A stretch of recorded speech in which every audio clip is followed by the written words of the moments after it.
आज हम पढ़ने वाले हैं माइटोकॉन्ड्रिया। माइटोकॉन्ड्रिया एक दोहरी झिल्ली युक्त संरचना होती है जो कि डबल लेयर्ड होती है। इसकी अवकाशिका को दो स्पष्ट जलीय कक्षों, बाह्य कक्षों व भीतरी कक्षों में विभाजित करते हैं, जिसे हम अभी डायग्राम में देखेंगे। इसकी जो भीतरी कक्ष होती है वो घने समांगी पदार्थ से भरा रहता है, जिसे हम क्या कह रहे हैं, मैट्रिक्स कह रहे हैं। गाढ़ा पदार्थ भरा रहता है जिसे हम मैट्रिक्स कहते हैं। अंदर झिल्ली कई अधात्री की तरफ अंतर्वलन बनाती है जिसे क्रिस्टी कहते हैं। उंगली नुमा संरचना पाई जाती है जिसे हम क्या कहते हैं, क्रिस्टी कहते हैं। और वो एक वचन उसका होता है क्रिस्टो और बहुवचन उसका होता है क्रिस्टी। इनमें कोशिकीय ऊर्जा एटीपी के रूप में उत्पादित होती है। इस कारण से जो माइटोकॉन्ड्रिया होता है कोशिका का शक्तिगृह भी कहलाता है। इसको सर्वप्रथम कैलिकर ने कीटों की मांसपेशियों में देखा था और इसकी खोजकर्ता जो है वो अल्टमान है। और इसका नामकरण माइटोकॉन्ड्रिया का किसने दिया था, बेंडा ने दिया था। अल्टमान ने इसको बायोप्लास्ट नाम दिया था।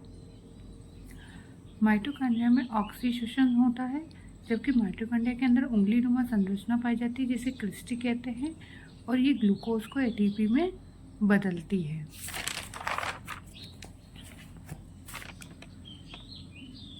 एटीपी को ऊर्जा का सिक्का भी कहा जाता है।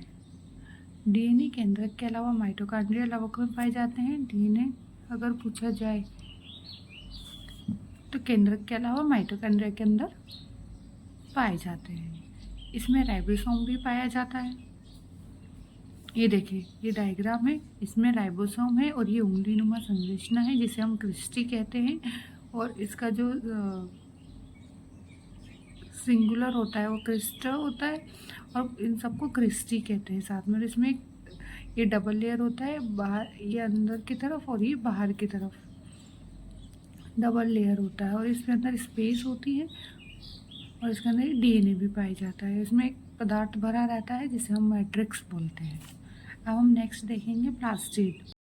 अब हम देखेंगे लवक। ये सभी अधिकतर पौधों में ही पाया जाएगा, स्पष्ट रूप से पौधों में ही पाया जाएगा, जीवों में तो पाया नहीं जाएगा। तो कोशिका पौधों में पाई जाती है और यूग्लेनोइड्स हिंदी में बोले तो प्रोटोजोआ में पाया जाता है। ये आकार में बड़े होने के कारण सूक्ष्मदर्शी में आराम से हमको दिखाई पड़ते हैं और बड़ी आसानी से दिख जाते हैं।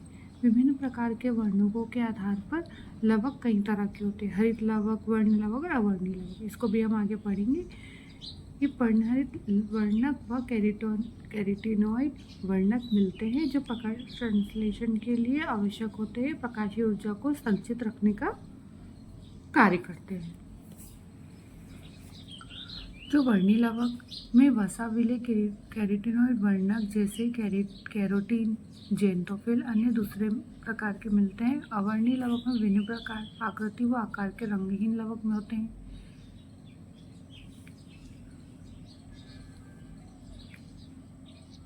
और जैसे कि खाद्य पदार्थ में संचित रहते हैं। मंड लवक में मंड के रूप में कार्बोहाइड्रेट संचित होता है। और जैसे आलू तेल लवक में तेल व वसा तथा प्रोटीन लवक में प्रोटीन का भंडारण होता है। अब ये जो हम इसका डायग्राम देखें तो, इसका चित्र देखें तो ये इस तरह की नज़र आती है। इसकी सेल में ये दोहरी झिल्ली युक्त होती है, एक आउटर मेम्ब्रेन बाहर की तरफ और एक अंदर की तरफ इनर मेम्ब्रेन होती है। और ये जो सिक्के के रूप में जमे रहते हैं, ये चपटे आकार के होते हैं जो कि थैलाकॉइड कहते हैं और इनको एक साथ ग्रेनम कहते हैं। और ये स्ट्रोमा, और ये जिस उससे बंधे हुए रहते हैं उसे लैमेला कहते हैं। ये माइटोकॉन्ड्रिया की तरह ही लवक भी दोहरी झिल्ली युक्त होता है। हरित लवक के अंततः झिल्ली से घिरे हुए भीतर के स्थान को स्ट्रोमा कहते हैं।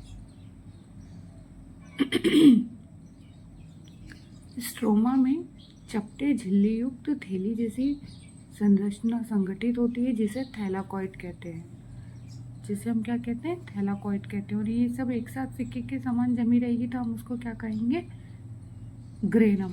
और यह पत्ती और तने के भाग में देखे जाते हैं। ग्रेना और लेमना को जोड़ने का कार्य मैग्नीशियम तत्व करता है। कौन करता है? मैग्नीशियम तत्व करता है। अब हम देखेंगे अवर्णीय लवक। यह भोजन का संग्रह करता है। जड़ फल जो भूमि के अंदर होते हैं, जहाँ पर सूर्य के प्रकाश नहीं पहुँचते हैं, ये होते हैं अवर्णीय लवक।